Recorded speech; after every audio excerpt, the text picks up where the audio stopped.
Hello everyone, welcome back to my channel. আজকে আমরা দুটো বাচ্চার মধ্যে চ্যালেঞ্জ করব। সো দেখা যাক আজ কে ফার্স্ট হয়। তো এই দেখো আমার ভাই আর একজনের মধ্যে ফার্স্টে রেস হবে। তো আমি যখন বলবো স্টার্ট তখন এই দাগের মধ্যে ঢুকতে হবে। স্টার্ট। তো ফার্স্ট হয়ে গেছে আমার ভাই, আর আমার ভাই মাঝখানে কি জানি না গোল গোল করে ঘুরছিল। তো আমার ভাই পেয়ে গেল 1 পয়েন্ট, আর আজও দুঃখিত একটু 0 পেতে হয়েছে ওর।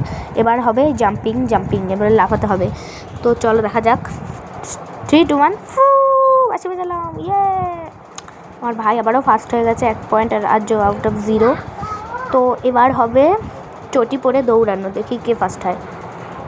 তো দেখো আমার ভাই আবারও জিতে গেছে, আর আজও একটুখানি আবারও লাস্টে পড়ে গেছে, খুবই দুঃখিত। তো চলো এবার হবে জিনিসপত্র গোছানো, দেখি কে আগে বেশি জিনিস নিতে পারে। তো নিয়ে চলে এসছে আমার ভাই, দেখেই বোঝা যাচ্ছে আমার ভাইয়ের 6 আর আজও 3। আমি যখন থামতে বলেছিলাম আজও তখন থামেনি, আরও জিনিস কুড়িয়ে গেছিলো, এর জন্য আজও 3টে জিনিস বাদ দেওয়া হয়ে গেছে। এবার আজ দেখি চোখ ফেলানোই হবে। আজও কত সেকেন্ড থাকতে পেরেছিল, আর আমার ভাই আজও 7 সেকেন্ড থাকতে পেরেছিল, আর আমার ভাই 9 সেকেন্ড থাকতে পেরেছিল। তো আমার ভাই 5 পেয়েছে, আর আজও একটু 0 পেয়ে গেছে, এর জন্য আমার ভাইকে আমি 4ই ধরলাম, আর আজকে 1ই দিলাম, কারণ বাচ্চা মানুষ তো। আর আমার ভাই ফার্স্ট হয়ে পেয়ে গেল ফার্স্টের ট্রফি।